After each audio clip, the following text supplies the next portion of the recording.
दोस्तों नमस्कार, स्वागत है आपका यूट्यूब चैनल एबीटेक में। आज है 28 अगस्त 2024 और जान लेते हैं आज की महत्वपूर्ण खबरें जो आज के प्रमुख समाचार पत्रों पर छाई हुई हैं और आप लोगों के लिए बहुत ही इम्पोर्टेंट हैं। सबसे पहले यहाँ पर देखिए, लोक सेवा आयोग से एक नए विज्ञापन के बारे में अपडेट है कि सहायक कुल सचिव भर्ती के लिए आवेदन आज से। उत्तर प्रदेश लोक सेवा आयोग राज्य विश्वविद्यालयों में सहायक कुल सचिव के 38 पदों पर भर्ती करेगा। इसके लिए 28 अगस्त से ऑनलाइन आवेदन की प्रक्रिया शुरू होगी। आयोग की वेबसाइट पर बुधवार को उत्तर प्रदेश विश्वविद्यालय सेवा सहायक कुल सचिव परीक्षा 2024 का विस्तृत विज्ञापन जारी किया जाएगा। ऑनलाइन परीक्षा शुल्क बैंक में जमा करने और ऑनलाइन आवेदन स्वीकार करने की अंतिम तिथि 28 सितंबर रहेगी। आवेदन में सुधार और संशोधन शुल्क समाधान की जो अंतिम डेट रहेगी 5 अक्टूबर रहेगी। अभ्यर्थियों की जो आयु है 1 जुलाई 2024 को न्यूनतम 30 वर्ष और अधिकतम 40 वर्ष से होनी चाहिए। तो जो भी अभ्यर्थी इसके लिए इच्छुक हैं और इसमें एलिजिबिलिटी रखते हैं वो लोग आज से आवेदन कर सकते हैं। आपको बता दें, लोक सेवा आयोग ये भर्ती 7 साल बाद करने जा रहा है। यहाँ देखिए अपडेट है कि 2 सितंबर को आरक्षित वर्ग के अभ्यर्थी घेरेंगे सीएम आवास। 69,000 शिक्षक भर्ती में आरक्षित वर्ग के अभ्यर्थी मंगलवार को भी इको गार्डन में धरने पर बैठे रहे। अभ्यर्थियों ने मांग की कि प्रदेश सरकार इलाहाबाद हाईकोर्ट के लखनऊ बेंच के आदेश का पालन करे, जिसके तहत सरकार को भर्ती की नई चयन सूची जारी करनी है, मगर अधिकारियों के ढीले रवैये के कारण अभी तक चयन सूची जारी नहीं की गई है। इससे धरना दे रहे आरक्षित वर्ग के अभ्यर्थियों में बेसिक शिक्षा विभाग के अधिकारियों के प्रति काफ़ी आक्रोश है। आंदोलन का नेतृत्व कर रहे अमरेंद्र सिंह पटेल व विजय प्रताप यादव ने बताया कि 2 सितंबर को ओबीसी एससी अभ्यर्थियों ने मुख्यमंत्री आवास घेरने व महाधरने का आह्वान किया है। इसके साथ ही 69,000 भर्ती को लेकर के यहाँ पर देखिए अपडेट है कि सामान्य वर्ग के अभ्यर्थी भी पहुँचे सुप्रीम कोर्ट। लिखा है कि 69,000 शिक्षक भर्ती को लेकर के आरक्षित वर्ग के अभ्यर्थियों के कैविएट दाखिल करने के बाद अनारक्षित वर्ग के अभ्यर्थी भी सुप्रीम कोर्ट पहुंच गए हैं। अभ्यर्थियों ने इलाहाबाद हाई कोर्ट के फैसले के खिलाफ अपील दायर करते हुए अपना पक्ष सुनने के लिए अपील की है। अनारक्षित वर्ग की ओर से सुप्रीम कोर्ट में 3 याचिकाएं दाखिल की गई हैं। एक अभ्यर्थी की तरफ से तो 2 चयनित अभ्यर्थियों की ओर से दाखिल की गई हैं। अभ्यर्थी विनय पांडे ने बताया है कि पूर्व में भी सुप्रीम कोर्ट ने एक ही भर्ती में 2 बार आरक्षण न देने की बात कही है। हम इसे लेकर के ही अपील कर रहे हैं कि एक ही भर्ती में कितनी बार आरक्षण दिया जाएगा। उन्होंने कहा कि हमारा प्रयास होगा कि तीनों याचिकाओं पर एक साथ सुनवाई हो। तो ये अलग अलग जो इसमें पक्षकार हैं अपनी अपनी बात रखने के लिए सुप्रीम कोर्ट पहुँच चुके हैं। इसके साथ ही अभ्यर्थियों का एक दल है जो कि ये चाहता कि 69,000 शिक्षक भर्ती में कोई भी नए पद ना जोड़े जाएं। जो 69,000 भर्ती आई थी उसमें 69,000 पदों के सापेक्ष में ही चयन किया जाए। अभी मामला क्यों ऐसी बात आई, क्यों ऐसी बातें कही गई, तो आपको बता दें अभी हाईकोर्ट ने जो आदेश दिया उसमें ये कहा कि जो जिनका गलत चयन हुआ है उनको बाहर किया जाए और जो वाकई में फ्रेश अभ्यर्थी हैं जिनका वाकई में चयन होता है उनको नौकरी दी जाए।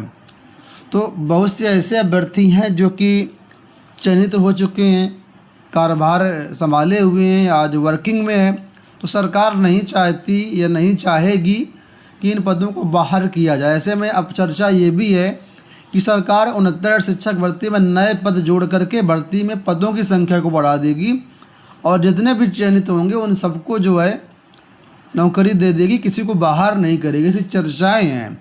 लेकिन ऐसे अभ्यर्थी जो कि एक नई प्राथमिक शिक्षक भर्ती की मांग कर रहे हैं वो इस बात को लेकर के कल उत्तर प्रदेश शिक्षा सेवा आयोग पहुंचे, जहां पर उन्होंने ये मांग करी कि 69,000 शिक्षक भर्ती में जितने पद पहले थे उतने ही पद रखे जाएं, उसमें पद ना बढ़ा जाए, क्योंकि अगर पद बढ़ाए जाते हैं तो बहुत से ऐसे अभ्यर्थी हैं जिन्होंने अब तक एक भी भर्ती में प्रतिभाग नहीं किया है। तो अगर ये नए पद जो इस समय जिन पदों पर नई भर्तियां आनी हैं ये पर 69,000 में जोड़ दिए जाएंगे, इन अभ्यर्थियों के साथ अन्याय होगा। उसी के बारे में यहाँ पर देखिए तस्वीरें दी गई नए शिक्षा सेवा चयन आयोग की, जहाँ पर अभ्यर्थियों ने जो है सचिव साहब को यहाँ पर ज्ञापन दिया है। इसमें देखिए लिखा है कि हाईकोर्ट के लखनऊ बेंच के हालिया आदेश के बाद पैदा हुई परिस्थितियों के मद्देनजर बेरोजगार अभ्यर्थियों ने मंगलवार को उत्तर प्रदेश शिक्षा सेवा चयन आयोग में ज्ञापन देकर के 69,000 शिक्षक भर्ती में नए पद न जोड़ने की मांग की। अभ्यर्थियों का कहना है कि पिछले 6 साल से नई भर्ती नहीं आई है।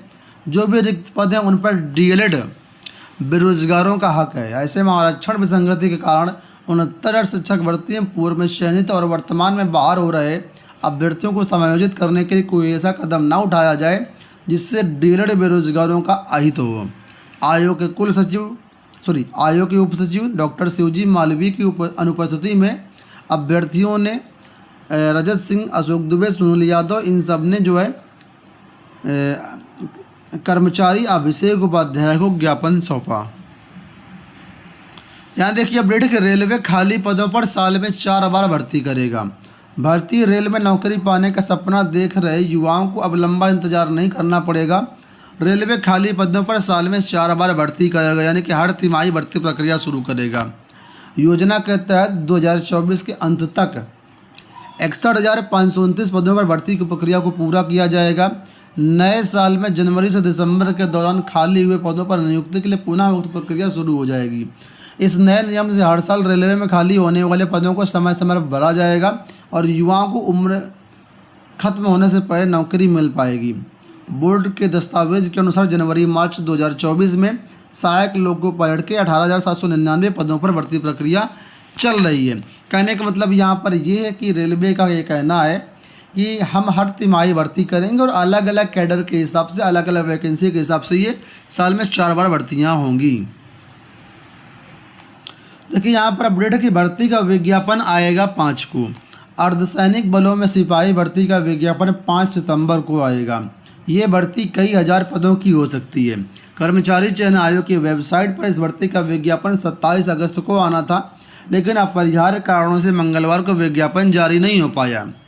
अब इसका विज्ञापन 5 सितंबर को जारी किया जाएगा। इसकी पिछली भर्ती 46,617 पदों के लिए की गई थी।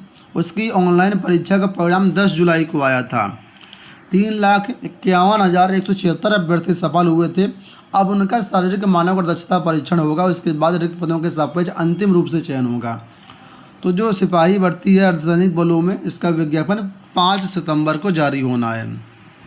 यहाँ पर देखिए अपडेट की कक्षा 9 और 10 और 11 के अंक कक्षा 12 के बोर्ड परिणामों में जोड़े जाएंगे। एनसीईआरटी ने एक नया मूल्यांकन मॉडल सुझाया है। इसमें प्रस्ताव है कि कक्षा 9, 10, 11 में छात्रों के प्रदर्शन को उनके कक्षा 12 के बोर्ड परिणामों में योगदान देना चाहिए। जुलाई में जारी रिपोर्ट शिक्षा बोर्डों में समानता स्थापित करने पर सुझाव दिए गए हैं। तो ये सुझाव दिया गया है कि अब कक्षा 9, 10, 11 के जो नंबर है 12 के परीक्षा में भी जोड़े जाएं और उसके बाद रिजल्ट बनाया जाए।